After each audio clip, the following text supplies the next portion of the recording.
जाकी मोटी हाय। दुर्बल को ना सताना कभी, गरीब को, असहाय को, लाचार को, बेबस को कभी ना सताना, वरना उसके अंदर से जो तुम्हारे लिए बद्दुआ निकल जाएगी ना, वो तुम्हारा सर्वनाश कर देगी। परीक्षित जी ने एक संत का अपमान कर दिया, उन संत का जो ध्यान में डूबे थे, भगवान के चिंतन में। उन्होंने कुछ नहीं बिगाड़ा था परीक्षित जी का, पर परीक्षित जी को एटीट्यूड आ गया, क्योंकि उनके सिर पर कलयुग सवार था। परीक्षित जी के अच्छे राजा थे परीक्षित जी, पर कलयुग खोपड़ी में चढ़ जाए तो अच्छे अच्छे लोगों की बुद्धि भी बिगड़ जाती है। परीक्षित जी की बुद्धि भ्रष्ट हो गई और परीक्षित जी ने एक संत का अपमान कर दिया, है ना। अपमान क्या किया? मरा हुआ सांप गले में लपेट दिया। क्या बिगाड़ा? अब प्रश्न ये खड़ा हुआ कि संत जी ने आपका क्या बिगाड़ा था? आप लोग भी कई बार बिना सोचे विचारे किसी को कुछ भी बोल देते हैं, बिना सोचे विचारे किसी का दिल दुखा देते हैं। एक और सोच लिया करो। आप तो बोल के निकल जाएंगे, कहकर आगे बढ़ जाएंगे, आप भूल भी जाएंगे, पर जिसके लिए आपने बोला है, क्या उस बेचारे को नींद आएगी? क्या उसका दिन अच्छा गुजरेगा? इसलिए कोशिश ये करनी चाहिए कि हमसे हमारे द्वारा कभी किसी का दिल ना दुखे। यदि हम किसी को सुख नहीं दे सकते तो किसी को हम दुखी क्यों करें? हम तो देखो चींटी को भी दुखी नहीं करना चाहते। चींटी, हम रास्ते से चलते हैं, धोखे से पांव रख जाए तो रख जाए, वरना यदि दिख जाती है तो पांव बचा के रखते हैं चींटी पर। मतलब रखते नहीं, मतलब वो निकल जाए पहले फिर अपन रख लेंगे या बगल में रख लो। अपराध क्यों हो, क्यों करें? परीक्षित जी ने संत का अपमान किया, गले में सांप डाला, उन्होंने श्राप दे दिया। उनके पुत्र श्रृंगी जी ने, लो भैया 7 दिन में मरने। ऐसी रावण ने किया। रावण ने एक कन्या का अपमान कर दिया, नाम था वेदवती। हिमालय में एक सरोवर में तपस्या कर रही थी कन्या, ब्रह्मा जी की पुत्री, जो भगवान श्री राम को अपना पति बनाना चाहती थी। राम को अपना पति रूप में देखना चाहती हैं। राम ही मेरे पति बने, हे राम आप मेरे पति बनो। राम को पति रूप में चाहने के लिए, पति रूप में प्राप्त करने के लिए घोर तपस्या कर रही थी। तभी रावण चला गया और रावण ने देखा, वाह बड़ी सुंदर स्त्री बैठी है। रावण तो रावण है, कामी है। सुंदर सी स्त्री को देखता है तो उसका मन विचलित हो जाता है और उसने वेदवती की आज्ञा लिए बिना, उनकी मर्जी जाने बिना रावण ने उनके बाल पकड़ लिए और बोला, चलो लंका ले चलते हैं तुम्हें। वेदवती ने अपने बालों को छुड़ाया और रावण को श्राप दे दिया। रावण, तूने मेरी तपस्या भंग कर दी, तूने मेरी तपस्या में व्यवधान उत्पन्न किया है। जा, तूने मेरी मर्जी के बिना तूने मुझे सताया है। अब देखो ये सताना ही तो है, मैं ध्यान लगाए बैठूं और कोई मेरे बाल पकड़ के खींचने लग जाए, तो ये सताना नहीं है। और वो भी एक स्त्री को, और वो भी गलत भाव से, गलत नजरिए से, ये सताना ही तो है। तो रावण ने पकड़ लिए बाल, सताया, तुम हमारी पत्नी बन जाओ, तुम लंका में राज करोगी, तुम्हें रानी बना के रखेंगे। उसकी तो यही डायलॉग थे उसके। अब रावण ने सब ये जब कहा तो माता वेदवती ने श्राप दे दिया, रावण तूने मेरी मर्जी के बिना मुझे स्पर्श किया है, तूने मेरी तपस्या भंग की है, तूने मेरा अपमान किया है। मेरी तपस्या पूरी होने वाली ही थी कि तूने बिगाड़ दिया। जा, मैं तुझे श्राप देती हूं। तू बड़ा लंका का राजा बनता है, बड़ा अधिपति बनता है, जा, एक नारी की बद्दुआएं तुझे श्राप देती हूं। तूने एक नारी का दिल दुखाया है, तूने एक स्त्री का दिल दुखाया है, तूने एक पतिव्रता स्त्री पर गंदी नजरें रखी हैं। जा, मैं तुझे श्राप देती हूं, तेरा सर्वनाश हो जाएगा और सर्वनाश की वजह भी मैं ही बनूंगी। वही वेदवती जब राम जी का वनवास हुआ और 14 वर्ष के लिए राम जी निकले, तो जब राम जी के 13 वर्ष बीत गए तो राम जी ने माता सीता से एक दिन चुपके से कहा कि हे सीते, मैं कुछ लीला करना चाहता हूं। रावण इत्यादि दुष्ट हैं, उनका अभिमान तोड़ना चाहता हूं। तुम थोड़े दिन के लिए अग्नि में चली जाओ। तुम पृथ्वी पुत्री हो तो थोड़ा अग्नि में जाके तुम वास करो। मैं थोड़ा रावण इत्यादि दुष्टों का नाश कर देता हूं। तुम रहोगी तो तुम्हें तकलीफ होगी, तुम देखोगी ना। जैसे बेटे का ऑपरेशन होता है ना, तो बाप कह देता है मां से, तुम जरा बाहर रहो, तुम देख ना पाओगी ना। भाई बच्चे की चीरा फाड़ी डॉक्टर करेगा तो मां ना देख पाएगी। इसलिए ऑपरेशन थिएटर में किसी को जाने नहीं दिया जाता, क्योंकि वो सब चीजें आप और हम देख नहीं सकते, चीरा फाड़ी। तो राम जी बोले रावण का ऑपरेशन करना है उसके अभिमान का। तो सीता तुम माँ हो ना, तुम्हें दया आ सकती है। माँ तो देखो बच्चे पर दया कर लेती है, बच्चा कितना भी बड़ा अपराधी हो, दुष्ट हो, नालायक हो, पर बच्चा तो बच्चा है ना, माँ दया कर लेती है।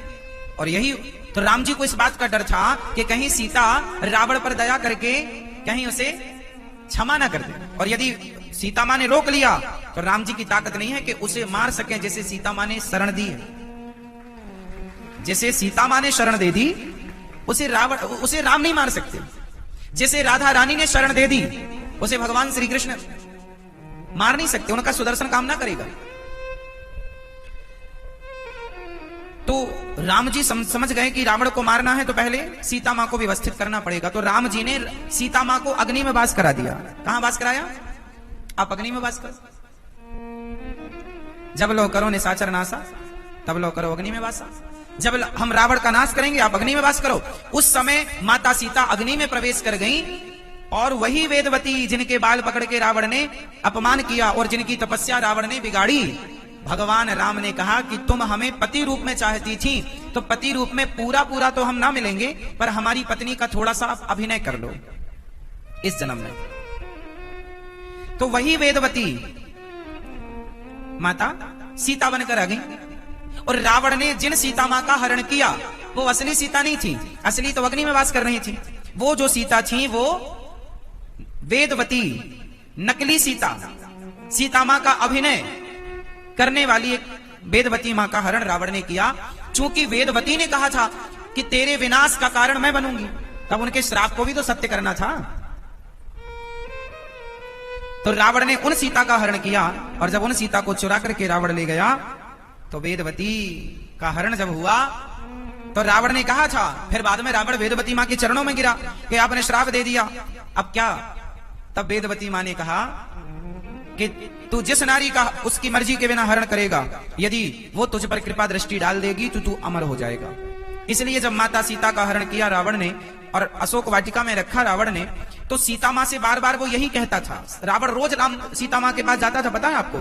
रावण रोज जाता था अशोक वाटिका और सीता मां से कहता था, एक बार बिलो की मम ओरा, एक बार हमारी तरफ देख लो। देखिए जरा, माता सीता ऐसी थी कि रावण की तरफ उन्होंने एक बार भी देखा नहीं। देखिए पतिव्रता नारियां भारत में कैसी हुआ करती थी, एक बार भी माता सीता ने पराये पुरुष की ओर नजर उठाकर नहीं देखी। ये माता सीता का चरित्र है। रावण क्या कह रहा?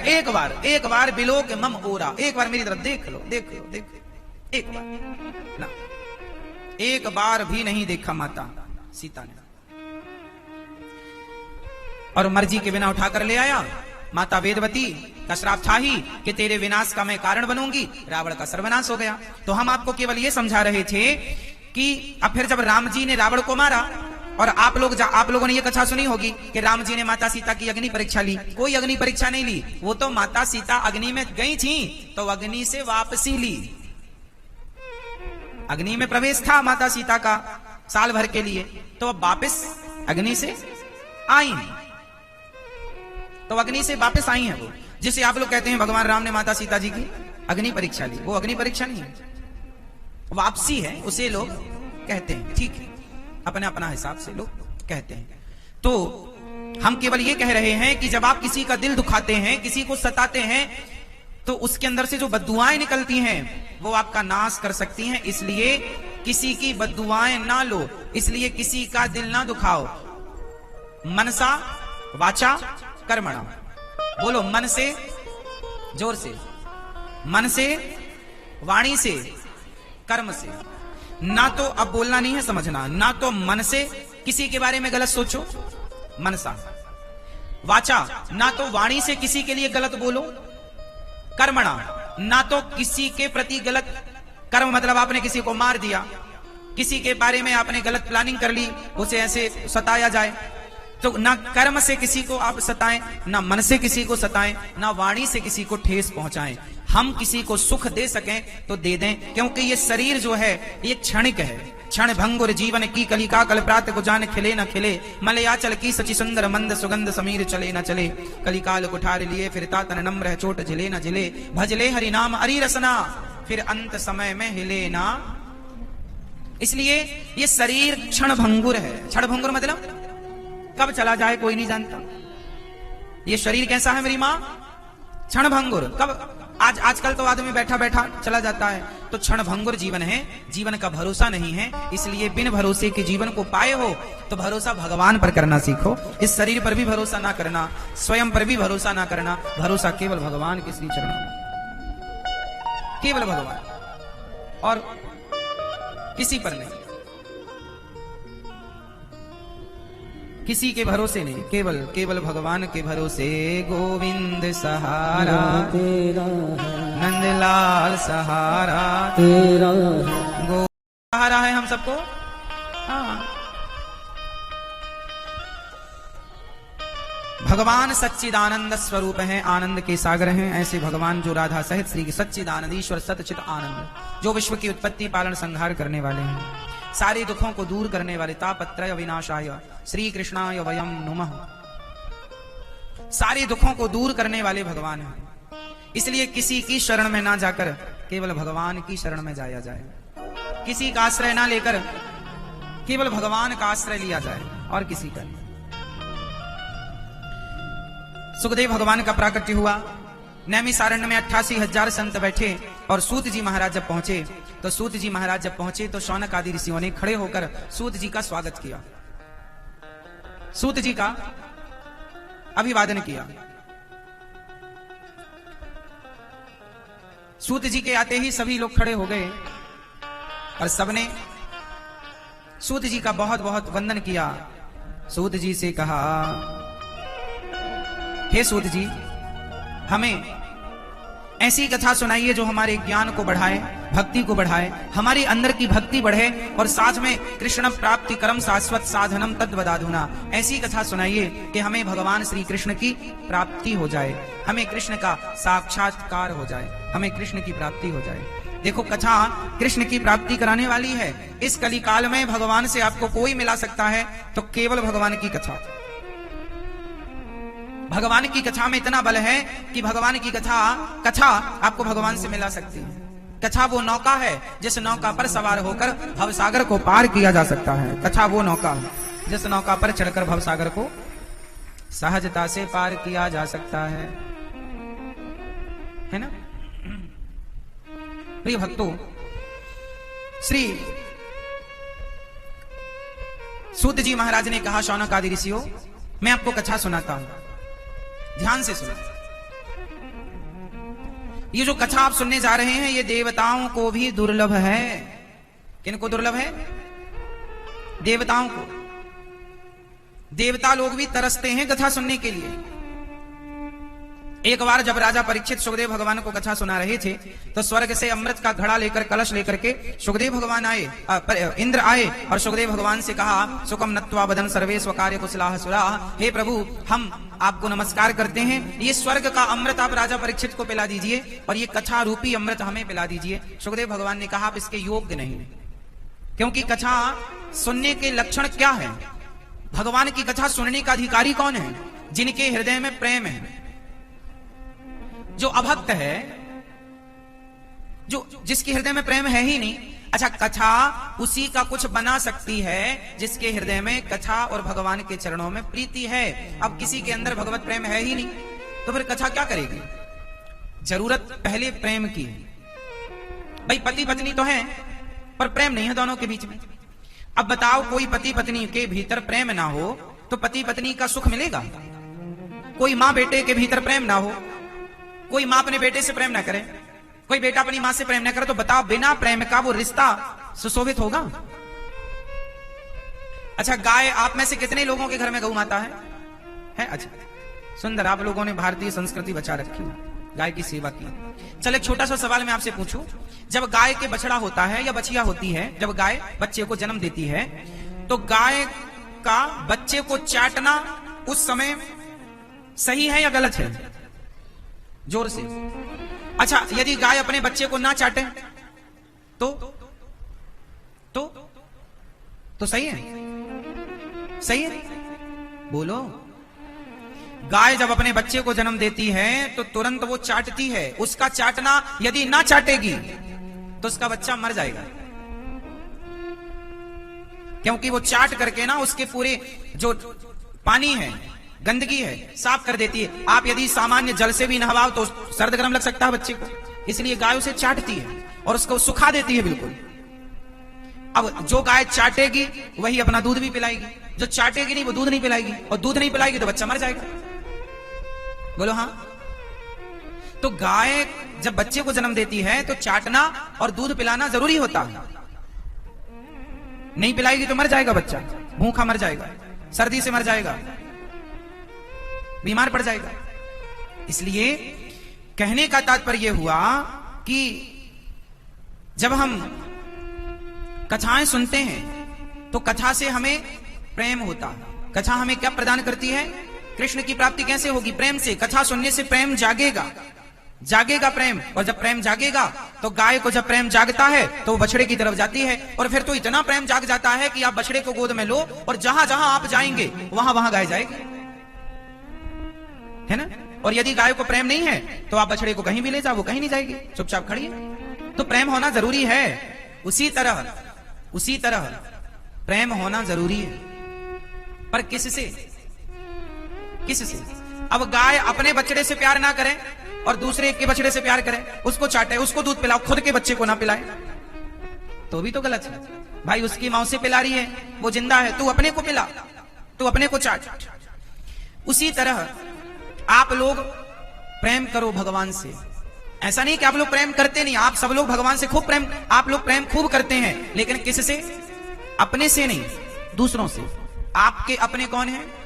चलो बताओ, आपके अपने कौन हैं? जोर से। आपके अपने कौन? मेरे तो गिरधर गोपाल, हाँ मेरे तो अपने हैं भगवान, लेकिन हम लोग भगवान से प्रेम ना करते, नहीं करते। और प्रेम किनसे करते हैं? दूसरों से। किसी को भी आप कहते हैं ये बेटा मेरा है, ये बेटी मेरी है, ये परिवार मेरा है। जो आपका कभी था ही नहीं आप उसे अपना मान लेते हैं, उसके पीछे भागते हैं, और जो आपके हैं आप उनसे प्रेम नहीं करते। इसलिए भागवत जब सुनेंगे तो भागवत आपको उनसे प्रेम कराएंगी जिनसे प्रेम करना चाहिए। आप लोग प्रेम तो करते हैं लेकिन उनसे करते हैं जो आपके हैं ही नहीं।